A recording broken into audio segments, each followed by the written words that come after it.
Hi, good morning, welcome to another video. और इस वीडियो में हम बात करेंगे केयर ऑफ द न्यूबॉर्न, कि न्यूबॉर्न बेबी की केयर कैसे करनी है हमने। It is a very important topic. Newborn baby की केयर इसलिए जरूरी है because at times you will encounter a scenario जिसमें कि अचानक बच्चे की बर्थ हो जाती है। एम्बुलेंस देर से पहुंची, रास्ते में टाइम लग गया और अचानक बेबी की बर्थ हो जाती है। ऐसी सिचुएशन में मदर और बेबी को इमीडिएटली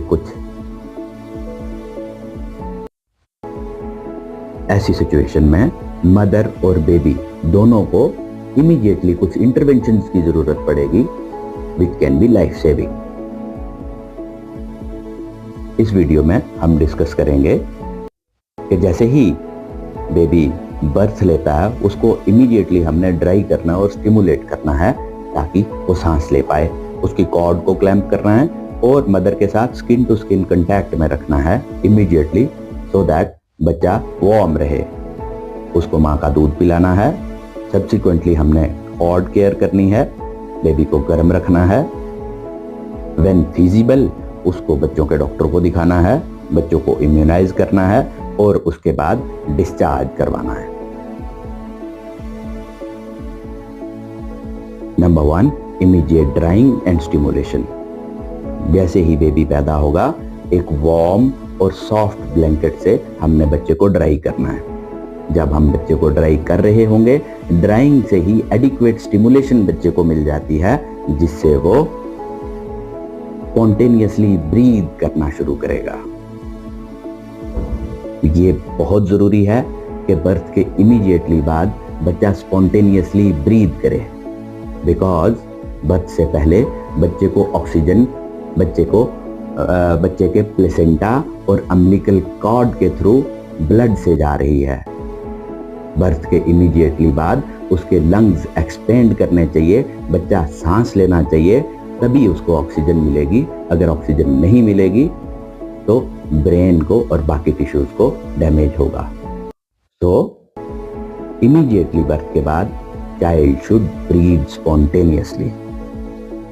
और अगर ड्राइंग के बाद बच्चा स्पॉन्टेनियसली ब्रीथ नहीं करता, उसको स्टिमुलेशन की जरूरत पड़ेगी। स्टिमुलेशन कैसे करनी है? बच्चे की बैक पे अपने हाथ से हमने 2 से 3 बार रब करना है जेंटली। रब करने के बाद भी अगर बच्चा ब्रीथ नहीं कर रहा, उसका नाक और मुंह को चेक करें, उसमें कुछ सेक्रीशंस होंगी, उनकी सक्शनिंग की जरूरत पड़ेगी।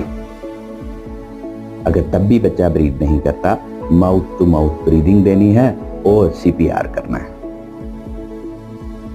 यूजुअली स्टिमुलेशन से और सेक्रीशंस को सक करने से बच्चा ब्रीथ करने लगेगा। जब बच्चा पैदा होगा, बेबी शुड ब्रीथ स्पॉन्टेनियसली। अगर वो ब्रीदिंग प्रॉपरली करेगा और उसकी बॉडी में एडिक्वेट ऑक्सीजन पहुंचने लगेगी, immediately baby will be pink in colour. और एक हेल्दी बच्चा बर्थ के इमीडिएटली बाद क्राई करना स्टार्ट कर लेगा और अपने हाथ और पांव हिलाना शुरू करेगा। तो after birth baby should breathe spontaneously. वो स्पॉन्टेनियसली सांस लेना शुरू करना चाहिए। बेबी का कलर पिंक होना चाहिए। बेबी शुड बी क्राइंग और एक्टिव होना चाहिए। नंबर 2, अगर बेबी स्पॉन्टेनियसली ब्रीथ कर रहा है, उसके नोज और माउथ की सेक्रेशंस को सक्शन की जरूरत नहीं है। और अगर बच्चा ब्रीथ नहीं कर पा रहा और उसकी नोज और माउथ में सेक्रेशंस हैं, यूज ए स्मॉल अगर बच्चा स्पॉन्टेनियसली ब्रीथ नहीं कर रहा, use a straw to suck these secretions with your mouth. ये स्ट्रॉ आपके पास पहले से होनी चाहिए। सक्शनिंग के बाद भी अगर बच्चा स्पॉन्टेनियसली ब्रीथ नहीं करता, तो बच्चे को माउथ टू माउथ ब्रीदिंग देनी है और CPR करना है to prevent baby from birth anoxia.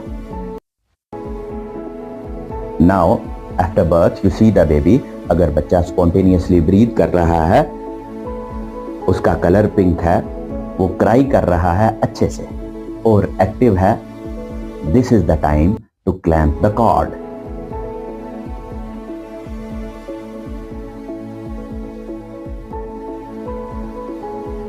Cord को हमने बर्थ के 1 से 3 मिनट के बाद क्लैंप करना है, सो दैट कुछ एक्स्ट्रा ब्लड जो प्लेसेंटा और अम्बिलिकल कॉर्ड में है वो बेबी में चला जाए। सेकंड, हमने ये कॉर्ड क्लैंप बच्चे की स्किन से तकरीबन 4 इंच या 10 सेंटीमीटर दूर लगानी है। Once you apply the cord clamp, आपको यहाँ पे कट करना है अम्बिलिकल कॉर्ड को। अब baby is separate from the mother और एक हॉस्पिटल सेटिंग में बेबी को ले जाया जाता है एक अलग से क्रिब में, जहां बच्चे को पीडियाट्रिशियन देखेगा और मदर को गायनिकोलॉजिस्ट देखेगी। अगर डिलीवरी घर पे हो रही है या हॉस्पिटल सेटिंग्स के बाहर हो रही है तो आपके पास कॉर्ड क्लैंप पहले से होनी चाहिए और एक क्लीन नया ब्लेड होना चाहिए टू कट द कॉर्ड।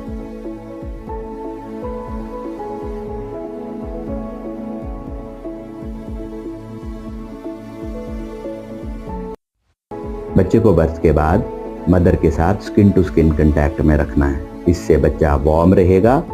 ये प्रैक्टिस ब्रेस्ट फीडिंग एस्टैब्लिश करने में हेल्प करती है और बर्थ के बाद मदर और बेबी को 24 घंटे तक सेपरेट नहीं करना है। It promotes bonding.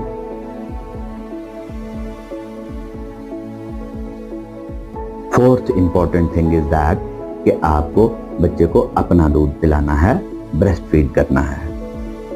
बच्चे को जितना जल्दी हो सके आपको ब्रेस्ट फीड करना चाहिए।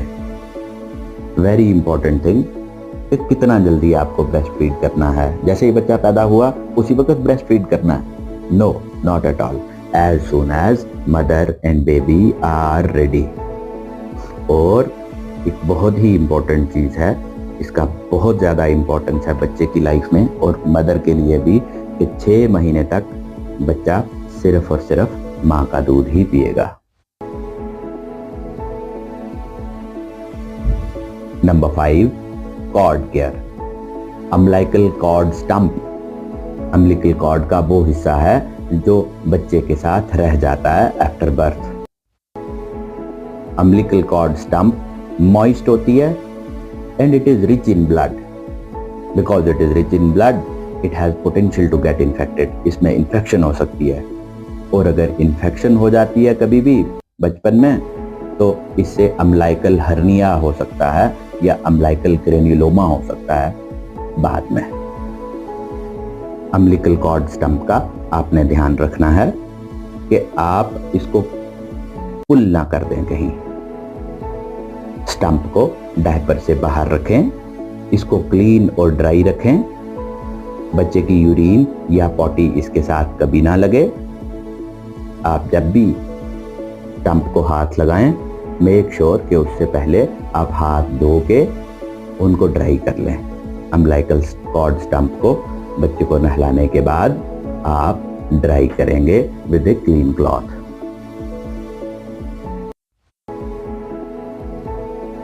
कॉर्ड केयर के लिए हम समाप्त कर रहे हैं स्लाइड में कि आपको क्या क्या चीजों की जरूरत पड़ेगी। नंबर 1 सबसे ज्यादा जरूरी है कि जब भी अम्बिलिकल कॉर्ड स्टंप को आप हाथ लगाते हैं तो आपको आपके हाथ साबुन से धोने हैं और एक सॉफ्ट और ड्राई टॉवल के साथ आपने अपने हाथ को ड्राई कर लेना है।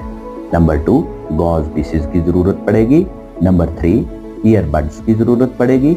नंबर 4 आपको 100 ml नॉर्मल सलाइन की जरूरत पड़ेगी। नंबर 5 एंड नंबर 6 अगर इन्फेक्शन हो जाती है तो आपको ऑइंटमेंट नियोस्पोरिन और एक क्लोरहेक्सिडिन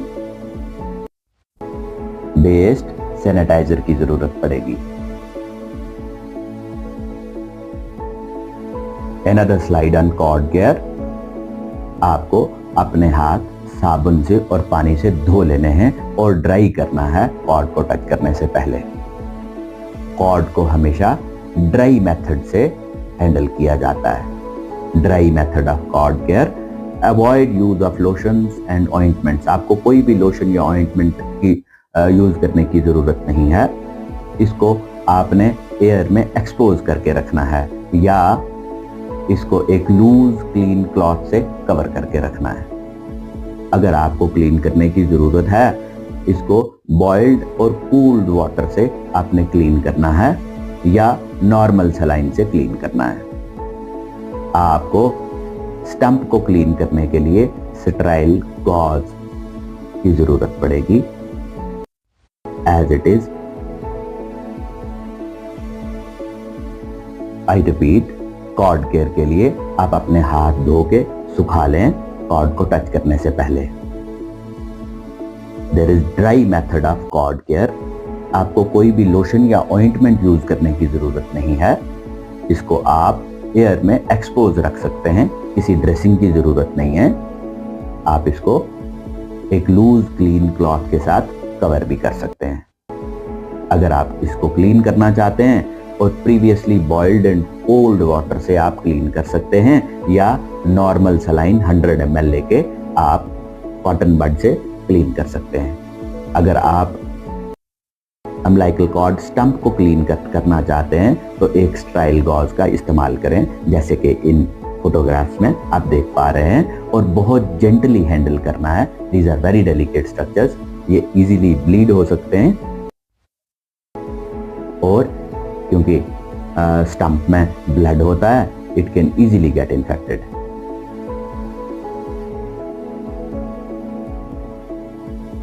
इन केस अगर अम्बिलिकल कॉर्ड स्टंप में इंफेक्शन हो गई है, आप 4% क्लोरहेक्सिडीन अम्बिलिकल कॉर्ड स्टंप पे लगा सकते हैं या ऑइंटमेंट नियोस्पोरिन लगा सकते हैं। आपको इंश्योर करना है कि आपकी अम्बिलिकल कॉर्ड स्टंप क्लीन और ड्राई रहे। अम्बिलिकल कॉर्ड स्टंप सिकुड़ जाती है और 5 से 15 दिन में खुद बहुत गिर जाती है, as you can see this in this clinical photograph.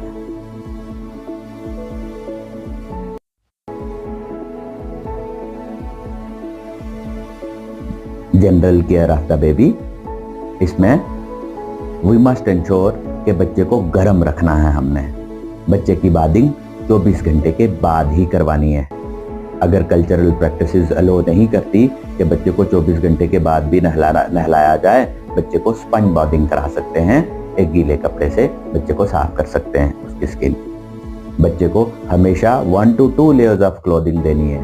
कहते हैं बच्चों को गर्मियों में भी सर्दी लगती है और बच्चे का सर हमेशा ढक के रखना है। बच्चों के सर का सरफेस एरिया बहुत ज्यादा होता है और ये सर से हीट लूज करते रहते हैं। बच्चे को गर्म रखने के लिए बच्चे का सर हमेशा कवर्ड रखना है। एक पासिंग रेफरेंस आपको देता हूं। इस फोटोग्राफ में एक कैप है, ये हार्ड कैप है। अगर आप चाहते हैं कि आपके बच्चे का सर ग्रो करे इन ए परफेक्ट, अगर आप ये अवेयरनेस रखते हैं कि बच्चे का सर जैसे ग्रो करे वो एक राउंडेड और सिमेट्रिकल शेप ले, तो बच्चे के लिए हार्ड कैप बहुत जरूरी है हेड मोल्डिंग के लिए। बच्चे के सर की हड्डियां बहुत सॉफ्ट होती हैं। आप जिस तरह का पिल्लो रखेंगे उसके सर के नीचे, वो बच्चे का सर वही शेप ले लेगा।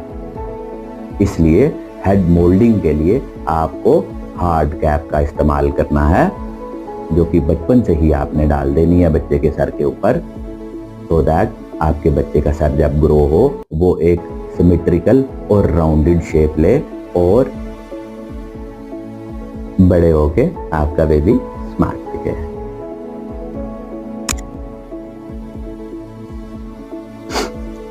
जब आपने ये सारे के सारे काम कर लिए, आपका बच्चा हेल्दी है, आपने ब्रेस्ट फीड कर लिया उसको, उसके बाद ये टाइम है बच्चों के डॉक्टर को दिखाना है। बच्चों का डॉक्टर देखेगा कि आपका बच्चा टर्म है कि नहीं है, मीनिंग वो 9 महीने के बाद पैदा हुआ कि पहले ही जन्म ले लिया। अगर प्री टर्म है, मतलब 9 महीने से कम की उम्र का है बच्चा, तो ऐसे बच्चे कमजोर होते हैं। बर्थ वेट चेक होगा। Normal birth weight 2.5 to 3 kilograms होता है। कहीं आपका बच्चा लो बर्थ वेट तो नहीं है। उसका हेड और फेस देखा जाएगा, एग्जामिन किया जाएगा कि उसको कोई कंजेनिटल एबनॉर्मेलिटी तो नहीं है, क्लेफ्ट लिप या क्लेफ्ट पैलेट तो नहीं है, आईज देखी जाएंगी, कोई इन्फेक्शन तो नहीं या कोई एबनॉर्मल डिस्चार्ज तो नहीं, बच्चे के कान प्रॉपरली बने हैं, वो सुन पा रहा है कि नहीं, नेक में कोई स्वेलिंग तो नहीं। चेस्ट में देखा जाएगा कि बच्चे के दोनों लंग्स एक्सपेंड हुए हैं, उसका हार्ट नॉर्मली काम कर रहा है, हार्ट साउंड्स नॉर्मल हैं, एब्डोमेन में कोई ऑब्वियस स्वेलिंग तो नहीं, अम्बिलिकल हर्निया तो नहीं, जेनिटेलिया। बच्चों के ओवरीज या टेस्टिस पेट के अंदर बनते हैं और मेल बेबीज में टेस्टिस बर्थ के टाइम पेट से निकलकर स्क्रोटम के अंदर जाते हैं। 1 वीक आफ्टर बर्थ दोनों टेस्टिस डिसेंड करके स्क्रोटम के अंदर होना चाहिए। हमने कई बार देखा है बच्चा 5-6 साल का हो जाता है और बच्चे के टेस्टिस पेट के अंदर ही रह जाते हैं, एक या दोनों, और पेरेंट्स को पता ही नहीं चलता। बर्थ के 1 हफ्ते के बाद तक आपके बच्चे के दोनों टेस्टिस स्क्रोटम में आने चाहिए और वो आपको फील होने चाहिए। बाकी चीजें जो देखनी है वो इम्परफोरेट एनस, स्पाइन में, बैक में कोई स्वेलिंग, लिम्स में कोई ऑब्वियस डिफॉर्मिटी तो नहीं, वेरी इंपॉर्टेंट, पाँव बच्चे के टेढ़े तो नहीं, प्रेशर की वजह से माँ के पेट में यूट्रस के अंदर कभी बच्चे का पाँव मुड़ जाता है, जिसको हम बोलते हैं CTEV, कंजेनिटल टेलिपिस इक्वाइनो वायरस। कहीं पाँव तो टेढ़े नहीं है, हाथ में देखना है 5 से ज्यादा उंगलियां तो नहीं है। ये सारे काम आपने खुद नहीं करने हैं, बच्चों के डॉक्टर को दिखाना है, वो ये सारी चीजें खुद एग्जामिन करेगा। एग्जामिन करके उसके बाद बच्चे को इम्यूनाइजेशन होनी है। UIP यानी कि यूनिवर्सल इम्यूनाइजेशन प्रोग्राम बच्चे को 11 डिजीज से बचाता है और ये इम्यूनाइजेशन बर्थ पे ही शुरू हो जाती है। ये मैंडेटरी है, आपको करवानी है।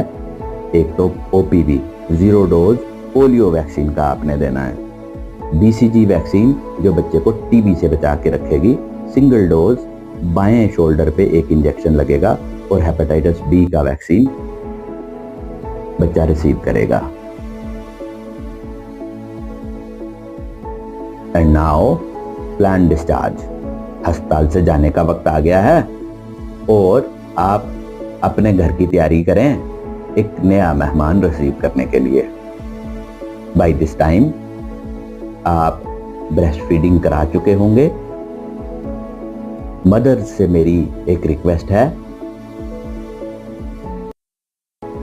This is the time to plan discharge for the baby. आप अपने घर को प्रिपेयर करें कि वो एक नए मेहमान को रिसीव करने के लिए रेडी हो। While you are doing this, very important कि आपने बच्चे को ब्रेस्ट फीड करना है। कोई टॉप फीडिंग नहीं देनी, पेसिफायर्स नहीं लेने, कोई फॉर्मूला मिल्क नहीं लेना। मदर्स से मेरी रिक्वेस्ट है, एंश्योर ब्रेस्ट फीडिंग। आपके बच्चे के लिए इतना ज्यादा जरूरी है, यू कैन नॉट इमेजिन। ना सिर्फ बच्चे के लिए, ये आपके लिए, मदर्स के लिए भी जरूरी है। ये इतना इंपॉर्टेंट टॉपिक है that we will have a separate video on breastfeeding. Number 2, कुछ नेसेसरी मेडिसिन्स बच्चे के लिए होंगी जो पीडियाट्रिशियन आपको प्रेस्क्राइब करेगा, बच्चे के लिए यूज करनी है। दूसरी बहुत इंपॉर्टेंट चीज कि आपने अपने बच्चे की मेडिकल रिकॉर्ड फाइल अब से बनानी है। एक फाइल में बच्चे के जितने भी अल्ट्रासाउंड की पिक्चर्स हैं वो सारी की सारी इस फाइल में रखनी है। डिस्चार्ज स्लिप जो आपको मिलेगी हॉस्पिटल से बच्चे के लिए, वो आपको इसी फाइल में रखनी है। इसमें बच्चे का ब्लड ग्रुप, बच्चे का बर्थ वेट और दूसरी मेजरमेंट्स होंगी। आपको बर्थ सर्टिफिकेट कलेक्ट करना है, apply for it, and in the mean time आप अपने घर पे तैयारियां करें एक नया मेहमान रिसीव करने के लिए। ये सारी की सारी मेडिकल रिकॉर्ड्स आपको संभाल के रखने हैं, और जब आपका बच्चा 18 साल का हो जाएगा आपको उसको ये medical record file hand over करनी है। हमारी नॉर्मल प्रैक्टिस में हम ये देखते हैं कि डिस्चार्ज के वक्त बच्चा बाहर का दूध पी रहा होता है, जिसके बहुत सारे नुकसान हैं। We will have a separate video on breast feeding, उसको ज़रूर देखें और इंश्योर करें कि जब आपका बेबी बर्थ लेता है उसी वक्त आप मेंटली प्रिपेयर्ड हों कि बच्चे को सिर्फ और सिर्फ माँ का दूध ही देना है। बच्चा एकदम से माँ का दूध एक्सेप्ट नहीं करेगा। बच्चा जैसे ही छाती के साथ लगेगा, आहिस्ता आहिस्ता माँ का दूध बनना शुरू होगा, बच्चा सक करना शुरू होगा। जैसे ही वैसे वैसे माँ का दूध क्वांटिटी में इंक्रीज होगा। ये एक सिंगल स्टेप प्रोसेस नहीं है, इसमें थोड़ा सा आपको एफर्ट और पेशेंस की जरूरत है। इसलिए अपने बेबी की हेल्थ के लिए और ढेर सारे बेनिफिट्स जो ब्रेस्ट फीडिंग के मदर के लिए होते हैं, उनके लिए आप ब्रेस्ट फीडिंग ही कराएं बच्चे को। मदर्स अगर पहले से मेंटली प्रिपेयर्ड हैं कि बर्थ के बाद बच्चे को सिर्फ ब्रेस्ट फीडिंग करानी है, तो आई एम श्योर कि बच्चा सिर्फ ब्रेस्ट फीडिंग ही लेगा।